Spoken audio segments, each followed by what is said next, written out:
Shalom teman-teman, menghadapi pandemi yang sedang terjadi saat-saat ini, tentunya mobilitas kita menjadi sangat terbatas. Semua mulai bekerja work from home, ataupun kalau kita berpergian, tentunya ada protokol-protokol kesehatan yang harus kita ikuti. Dan ini sangat membatasi mobilitas pergerakan kita sehari-hari, khususnya kepada mereka yang memiliki risiko tinggi. Salah satu mereka yang berisiko tinggi untuk tertular itu adalah mereka yang berusia lanjut. Nah, kalau kita lihat kondisi-kondisi seperti sekarang ini, kita paham bahwa kita sebagai generasi muda, kita yang memiliki daya tahan tubuh yang lebih tinggi dibandingkan dengan orang-orang yang berusia lanjut. Nah, ini juga yang menyebabkan di masa-masa ke depan atau bahkan dimulai dari sekarang ini, kita akan melihat bahwa produktivitas generasi muda akan lebih meningkat dibandingkan waktu-waktu sebelumnya. Makanya jangan kaget jika hari-hari ini kita sebagai anak-anak muda akan lebih dipercayakan banyak hal, akan lebih dimaksimalkan, diberikan tanggung jawab yang lebih daripada sebelumnya, akan didelegasikan tugas-tugas dari generasi di atas kita, dan bahkan kita akan ditempatkan pada posisi terdepan di dalam pelayanan, dalam pekerjaan, studi, keluarga, dan juga dalam segala aspek kehidupan kita yang lainnya. Tentunya kita mengerti bahwa sepertinya keadaan sedang memperlihatkan kepada kita akan adanya peralihan generasi, di mana generasi yang lebih senior akan memberikan kepercayaan dan juga tanggung jawab kepada generasi yang junior. Ya, tentunya kita-kita semua. Nah, teman-teman, kita ini seperti Elisa, yang mewakili generasi muda yang akan melakukan tanggung jawab yang lebih besar lagi. Nah, kalau kita baca di dalam 2 Raja-Raja pasal yang kedua, di situ diceritakan bagaimana Nabi Elia melemparkan jubah kepada Elisa. Hal ini melambangkan pemberian otoritas sebagai seorang nabi. Nah, kita pun harus siap jika pemimpin kita melemparkan jubahnya kepada kita, dalam artian kita diberikan tugas dan tanggung jawab baru yang lebih besar lagi dari yang sebelumnya. Pertanyaannya, bagaimana kita harus mempersiapkan diri agar dapat menjalankannya dengan maksimal. Nah, kalau dalam minggu yang sebelumnya kita membahas 2 hal untuk mempersiapkan diri. Yang pertama adalah kita harus siap sedia. Jangan keraskan hati. Dan juga jangan tolak panggilan kita di dalam melayani.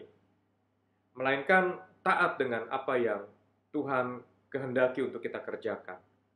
Yang kedua, gunakan talenta, semua kekuatan, sumber daya kita yang kita miliki. Maksimalkan semuanya itu, latih diri kita sedemikian rupa, supaya kita bisa mengerjakannya lebih baik lagi. Nah, sekarang kita akan lanjutkan bagaimana untuk kita bisa mempersiapkan diri di dalam melakukan penugasan-penugasan yang diberikan kepada kita. Yang berikutnya, kita harus mempunyai seorang mentor atau beberapa mentor di dalam diri kita. Bisa juga memiliki bapak rohani, kakak pembina, di mana mereka memang Tuhan datangkan dalam hidup kita untuk melatih diri kita, untuk mempersiapkan diri kita, untuk memperlengkapi setiap kita.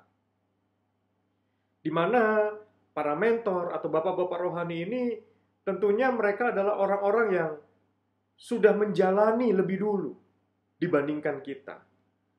Pengalaman-pengalaman mereka itu sangat dibutuhkan oleh kita. Jadi, kalau kita lihat bagaimana Elisa itu menjadi pelayannya Elia. Dan Elia memainkan peranan sebagai bapak rohani dan juga mentor bagi Elisa.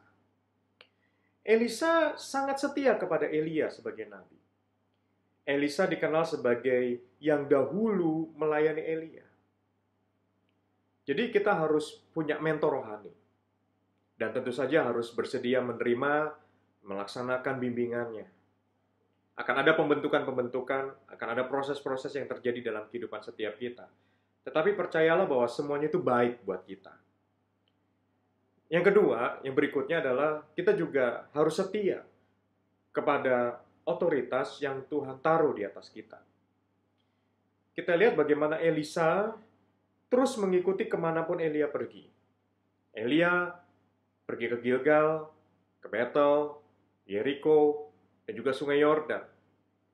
Tapi kita lihat Elisa tetap ikut, meskipun ditahan-tahan oleh Elia. Dan kita biarlah berlaku juga hal yang sama. Bagaimana kita bisa setia terhadap otoritas yang Tuhan taruh di atas kita. Baik itu atasan kita, orang tua kita, gembala kita, dan juga buat yang sudah menikah tentunya ada suami sebagai kepala rumah tangga.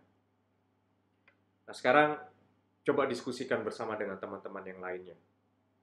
Hari-hari ini ada nggak tanggung jawab yang baru yang diberikan kepada kita? Yang mungkin sebelumnya belum pernah diberikan. Tapi sekarang-sekarang ini dilimpahkan kepada kita untuk kita jalani. Kalau ada, silakan di-share dengan teman-teman sekelompoknya. Tuhan Yesus berkati.